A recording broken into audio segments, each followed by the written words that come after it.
Okay, magandang araw po muli. Gusto ko lang po magbahagi ng aming GPS, Great Commission Principle for Success Ministry. Okay, why do we meet in these small groups? And what do you do in these small groups? Most of the small group today, whether we like it or not, after prayer, after reading God's Word, pag nasa katinuan na, tsaka ay fellowship, kainan. Then next week, another one, prayer, kainan, saka Bible reading. Another fellowship, kainan, and then. So, hindi po yun ang design ng small group. So we will discuss it later. And some of them pinupost pa sa FB that they have a small group.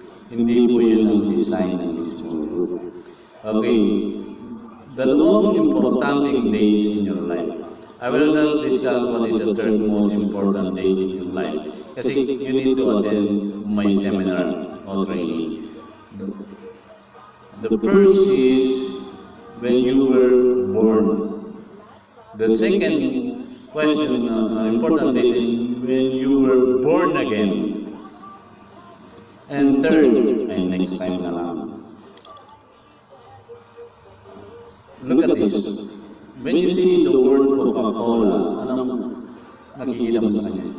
So, soft drinks, coffee, toothpaste, Apple, computer, Starbucks, coffee, Toyota, car, Rolex, watch, Gucci, bag, Christian. Ano ba yan? Ang identification niya. And last, how about you? Okay. So this is the CCL mission. It's found in Matthew 22 and 28. And then this is found in Matthew 28, 18 to 20. Transforming lives.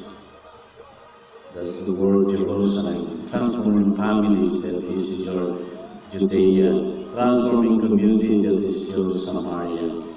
Transforming nation, that is international, for the glory of God.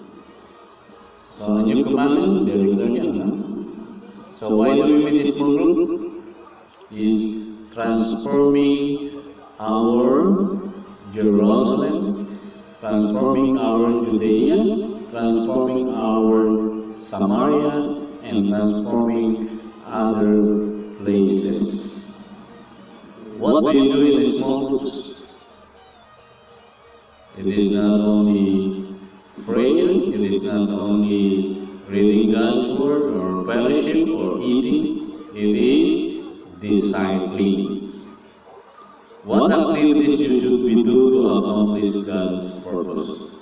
Accomplish God's purpose is to win souls and make disciples. Okay, in Acts chapter 2, verse 41, verse 2, very clear ang ginamit ng text yan. Okay, 3,000 souls, and they are continually devoting, and day by day. So ngayong umaga, gusto kong ibahagi sa inyo yung kahalagahan nila.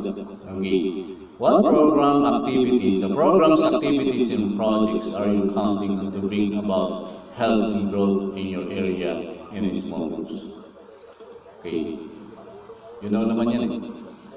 In Matthew 9, verse 35 and 38, Jesus went through all the towns and villages, teaching in the young synagogue and proclaiming the good news of the kingdom and healing every disease and sickness. When he saw the crowd, he had compassion on them because they were harassed and helpless, like sheep without a shepherd.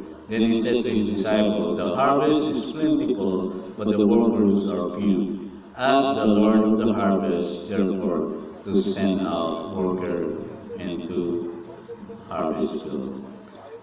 I saw Jesus' ministry is about healing. Healing every disease and sickness. And he saw the crowd, he had compassion on them because they were harassed. Look at the person sitting beside him. Meron bang harass siya? Tingnan mo yung Jerusalem, no? May harass ba nangyari? May helpless ba? Tingnan mo yung baka Christian na siya o sheep without a shepherd. So very clear. Alam mo, meron po akong na-meet, okay, na harass po siya. Siya po ay 2-star general. When we prayed, he cried, relying on God's promises. Helpless siya, harass siya. The second one is helpless.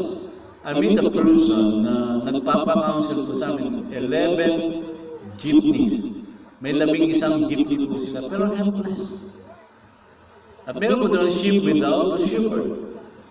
Ito yung mga pastor na hindi sila equipped.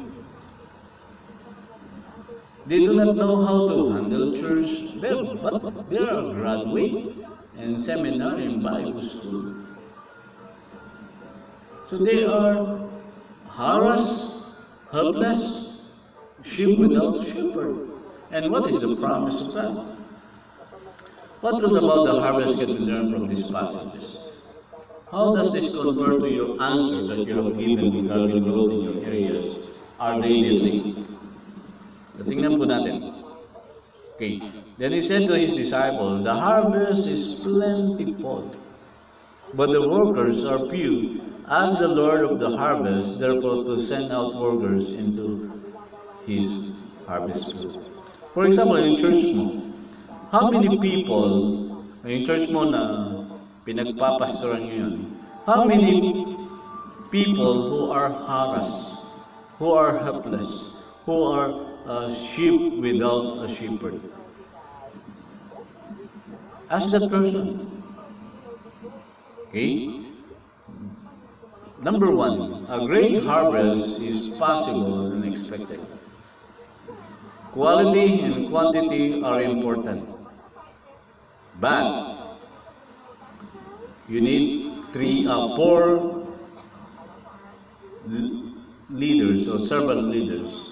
Dapat meron kang Paul who know how to coach.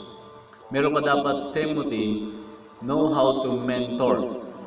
And meron kang trusted na tao na pwede mong i-equip. At meron kang mga young professional na able to teach na kailangan mong empower. It is found in men, women, youth, and children. Dapat meron kang volunteer leaders about ministering the men, ministering the women, ministering the youth, and ministering the children. So, importante yan. Okay? Quality and quantity are important. A dependent mindset should be overcome. Most of our problem today is no support, no manpower, no materials. I don't believe so. Dependent mind, yes. The size of your harvest depends on the size of your discipleship base. The solution is more workers, volunteer workers. As what I said, 500 members, 1 paid pastor. Yung iba nga ngayon 100 lang yung members, tatlo pang pastor. Ito po, 500 members, 1 paid pastor. So the size of your harvest depends on the size of the discipleship base. The solution is more workers. The more workers, the greater the harvest. Choose the right workers, not coming from other local churches or transferred. Pumili ka ng tapos ng diin ninyo sa iglesia. Okay? Number 3, God's involvement is our assurance. The key is to pray and ask the Lord of the harvest for workers. Pray, not only prayer meeting in Sunday announcement. Pray with training and equipping. Develop roadmap. Importante po yan. Why is spiritual health important? A healthy Christian is Christ-like. Hindi tamporolo. I heard a speaker who said most of the Christian is very sensitive, insecure, kasi hindi crucified Christian. When you are crucified Christian, na-crucified na yung mga tampurot, pagiging gossiper, chismosa, dapat wala na yan sa Christian eh. Okay, the byproduct of health is growth and reproduction. How successful are you growing your small group through the things you did or still doing? Yung bang ginagawa mo sa small group o D group o life group ay nag-grow. Pag sinabi pong grow, nagdodoble yung attendees mo. Kung 5 kayo sa loob ng isang taon, dapat another year, 10 na kayo o 20 na. Examine the time and resources you spend on developing disciples. How much time do you spend in intentionally training current and future disciples? Kung once a week lang, you will not develop a mature disciple. Hindi mo kaya yan. Once a week, 1 hour or 2 hours is not intentional training. Hindi po madidevelop yan.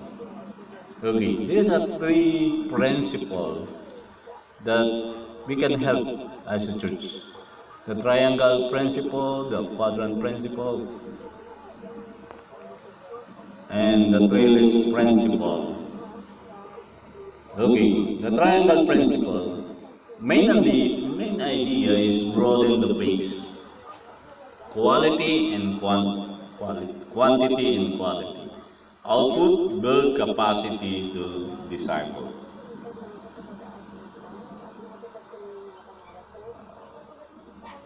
Okay. To enlarge the triangle, broaden the base. Always maintain a healthy discipler to member ratio. Kung ang target mo ay 100 members, pwede na siguro yung 10 to 20 discipler. Parang one leader, ang ratio niya 10 members. So the more you have a discipler, the more you have member ratio. Okay? So how many small group leaders do you have? As of now, hindi pwedeng board, hindi ito yung church board, secretary, treasurer. Maganda sana kung yung board mo, church board mo ay merong sariling D group or life group. Saludo sa kanila.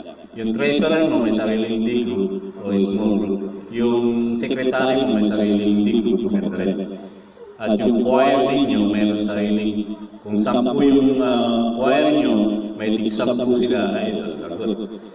Almost 100 plus agad yung members. How many members are in this group? How many are handling more than one group? What are the effect of having too many people in a group or one disciple handling more than one group?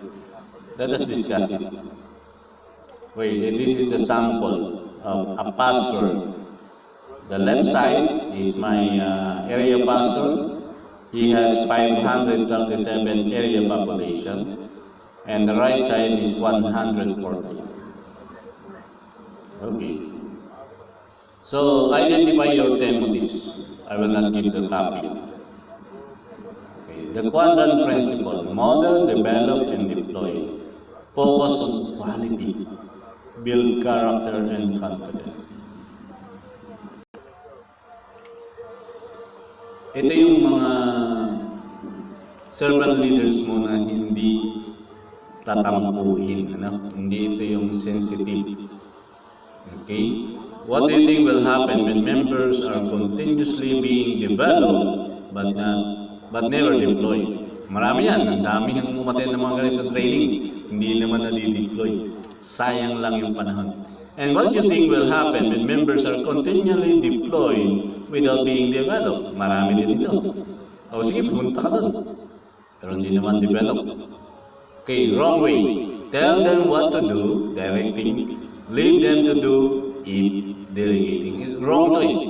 Sinabi mo yung gagawin, sige. The correct pattern is this. Tell them what to do, show them how to do it, that's modeling. Watch them to do it, coaching, and leave them to do it, delegating.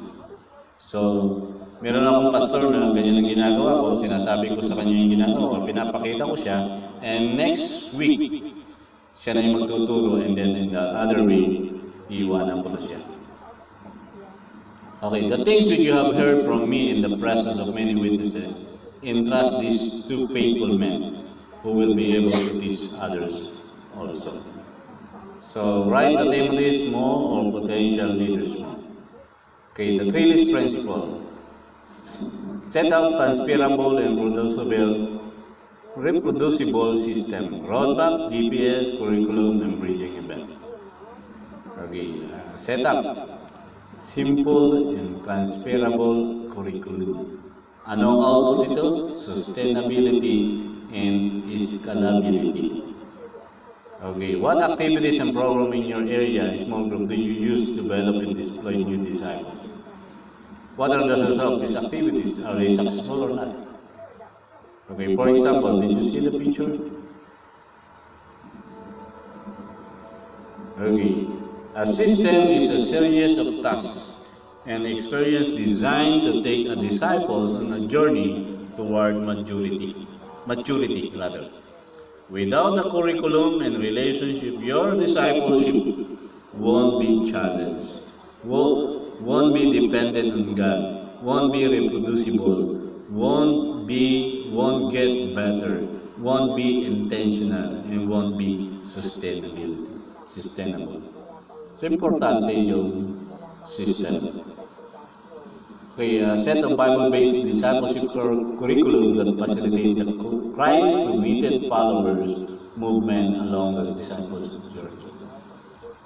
Okay, for number one, clear purpose and unity. Equip Christ-committed followers to become active disciples. Simple system. In a certain period of time, people can disciple others to sustain growth and expansion. Continuous training from GLC 1 to GLC 2 and modular upgrades. Flexible format. Can be done in various formats. BSG, group, retreat, conference, and on-the-job training. Meron kayong mga simple and transferable, reproducible training. So engage, evangelize, edify, equip, empower. For example, sa JLC 1, book 1 by 1, spiritual discipline, Galatians, CCFDNA, commitment, through life encounter. Another one. Starting point for small group leaders, basic doctrine, Christ committed living and family life. Ayan. So, equip na equip talaga ang magiging servant leaders. Okay, thank you for listening for somehow. Subscribe to our YouTube channel for more lessons to be discussed.